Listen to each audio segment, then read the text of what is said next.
आज 7 ऑगस्ट 2026 खरं म्हणजे 9 ऑगस्ट 2024ला 8 ऑगस्टला आपल्या सर्वांच्या डोळ्यात दुःखाचे अश्रू होते आणि आज 9 ऑगस्टला राज्याचे कर्तव्यदक्ष मुख्यमंत्री सन्माननीय देवेंद्रजी फडणवीस साहेब केशवराव भोसले नाट्यगृहाच्या नूतनीकरणाच्या उद्घाटनाला येत आहेत। हे आमच्या दृष्टीनं अत्यंत महत्त्वाचा दिवस, कारण मला अजूनही आठवतं 8 ऑगस्ट 2024ला ज्या वेळेला केशवराव भोसले नाट्यगृह जळीतग्रस्त झालं त्यावेळी आयुक्त होत्या आणि लोकप्रतिनिधीपैकी मी पहिल्यांदा त्या ठिकाणी पोचलो। कळत नव्हतं काय करावं।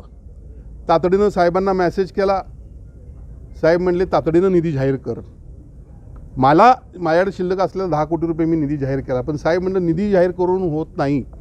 ज्या पद्धतीनं मुंबईला मराठा नाट्य मंदिर असेल, आमचं पुण्याचं असेल, ठाण्याचं रंगनाथन असेल, अशा पद्धतीनं एक वेगळी संस्कृती, एक वेगळं छत्रपती शाहू महाराजांनी निर्माण केलेलं हे नाट्यगृह आहे आणि आपल्याला या ठिकाणी आपल्याला यावं लागेल। राज्याचे कर्तव्यदक्ष मुख्यमंत्री म्हणून सन्माननीय एकनाथजी शिंदे साहेब हे आग्र्यावरून तातडीनं कोल्हापूरला रवाना झाले। दुसऱ्या दिवशी दुपारी 4ला ते आले आणि त्यांनी 25 कोटी रुपये यासाठी मंजूर केले। आज त्यावेळी ते तत्कालीन मुख्यमंत्री होते। मला या ठिकाणी कैलासवासी अजितदादा पवार यांचं देखील नाव घ्यावं लागेल। त्यानंतर अर्थमंत्री ते झाले। अर्थमंत्री झाल्यानंतर त्यामध्ये नियोजनमधून हे निधी देण्यात आला, त्यामध्ये देखील त्यांचा मोठा वाटा होता आणि सगळ्यात कळस बसवण्याचं जर काम कुणी केलं असेल तर जी काही कामं आज सन्माननीय मुख्यमंत्र्यांच्या उपस्थितीमध्ये 9 ऑगस्टला उद्घाटन होत आहेत त्यामध्ये प्रमुख जे काम आहे ते आपल्या सगळ्या कलाकारांच्या, आपल्या सर्वांच्या, रंगकर्मियांच्या ज्या भावना ज्याच्याशी होत्या, हे केशवराव भोसले नाट्यगृहाचं उद्घाटन, त्याचबरोबर छत्रपती शाहू महाराजांच्या समाधीस्थळाचं उद्घाटन, त्यानंतर 19 आणि 21-2000ला जो पूर कोल्हापूर जिल्ह्यामध्ये आला, हजारो कोटीचं नुकसान झालं, त्यासाठी 3200 कोटीचा पूर नियंत्रण प्रकल्प, त्याचबरोबर हॉकी स्टेडियम, त्याचबरोबर पार्किंगचं काही आहे, अशा अनेक गोष्टी, म्हणजे रंकाळा केवढा सुंदर झालेला आहे। या सगळ्या गोष्टीसाठी सन्माननीय मुख्यमंत्री 9 तारखेला येत आहेत। संपूर्ण महायुतीचे सर्व नेते, कार्यकर्ते, पदाधिकारी, लोकप्रतिनिधी आम्ही सर्वजण त्यांच्या या ठिकाणी दौऱ्यासाठी उत्सुक आहोत, त्यांच्या स्वागतासाठी उत्सुक आहोत। मी एवढंच सांगेन की कोल्हापूरसाठी आजपर्यंत एवढा कधीही निधी आला नाही तेवढा महायुतीच्या माध्यमातून तत्कालीन मुख्यमंत्री सन्माननीय एकनाथजी शिंदे साहेब असतील, कैलासवासी अजितदादा पवार साहेब असतील आणि कोल्हापूरचे अनेक प्रश्न आज जे प्रलंबित होते, मी सातत्यानं सन्माननीय मुख्यमंत्र्यांची भेट घेत असतो। काल रात्री 12:30ला मला एक GR प्राप्त झाला, ज्यासाठी मी 2 वर्ष मंत्रालयाच्या पायऱ्या झिजवल्या।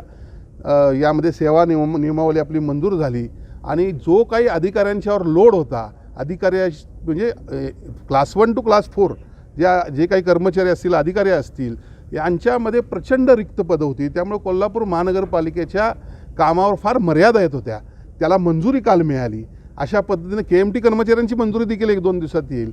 अत्यंत चांगल्या पद्धतीनं कोल्हापूर शहरासाठी सन्माननीय मुख्यमंत्री एकनाथजी शिंदे साहेब यांचे देवेंद्र फडणवीस साहेब यांचे निर्णय सध्या सुरू आहेत आणि त्याचबरोबर आपल्याला सांगू इच्छितो की पुढच्या काळामध्ये हद्दवाढ असेल, शक्तिपीठ महामार्ग असेल, हे संपूर्ण कोल्हापूर जिल्ह्याला विकासापर्यंत घेऊन जाणारे निर्णय त्यांनी घेतलेले आहेत। त्याबद्दल त्यांचं या ठिकाणी करवीरच्या जनतेनं जंगी स्वागत करावं असं मी त्यांना या ठिकाणी आवाहन करतो।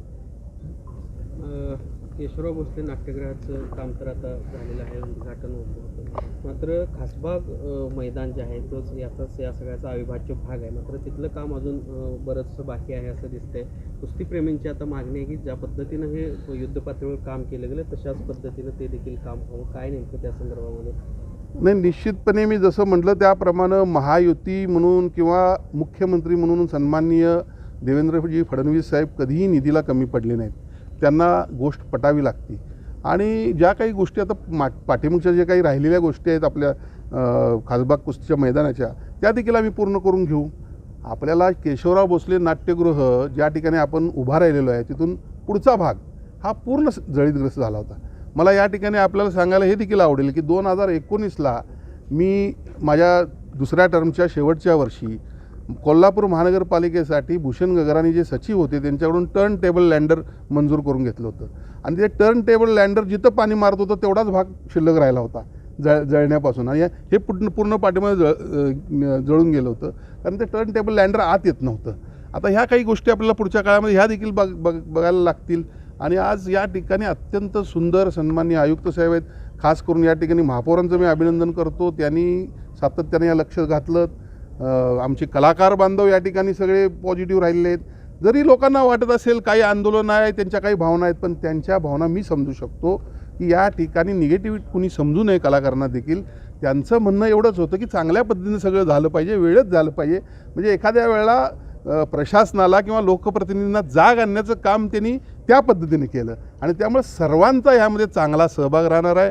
सगळ्या कृती समित्यांचं आपलं यामध्ये फार मोठं योगदान आहे चांगलं काम करून घेण्यामध्ये आणि त्याचबरोबर सगळ्यात महत्त्वाचं की 2 वर्षामध्ये अशा पद्धतीनं काम करणाऱ्या ज्या कोणी कंपन्या यामध्ये आहेत 3-4 प्रकारचे या ठिकाणी मला वाटतं विकसक आहेत, यांचं देखील या ठिकाणी आभार मानले पाहिजे.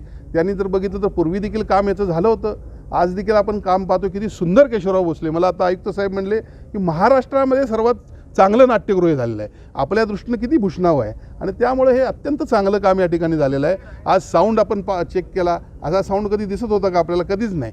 आज आम्ही बाहेरून साऊंड या ठिकाणी आणून लावत होतो, त्यावेळी कार्यक्रम होत होते. आता ते देखील खर्च वाचणार आहेत आपले. लाईट सिस्टीम बघा, बैठक व्यवस्था बघा, अतिशय सुंदर हे या ठिकाणी आता नाट्यगृह झालेलं आहे. निश्चितपणे लोकांसाठी हे लवकरच उघड होईल. मध्यंतरीच्या काळामध्ये खाजगीकरणाच्या संदर्भात गैरसमज निर्माण झालेले होते, वादावर पडदा पडलेला आहे का, काय नेमकं? आता बघा, कोल्हापूर ही चळवळीची भूमी आहे आणि चळवळ याचा अर्थ कुणी गैरअर्थ पण काढू नये. त्या चळवळीमध्ये चांगलं देखील काहीतरी दडलेलं असतं की काही होऊ नये यासाठी कुणीतरी पुढाकार घेतला असेल. या ठिकाणी केशवराव भोसले नाट्यगृहाचं खाजगीकरण होणार नाही हे आयुक्तांनी आपल्याला वेळोवेळी स्पष्ट केलेलं आहे आणि त्यावर आम्ही सर्वजण स्टिकअप आहोत. हे छत्रपती शाहूरायांची ठेवा आपला आहे.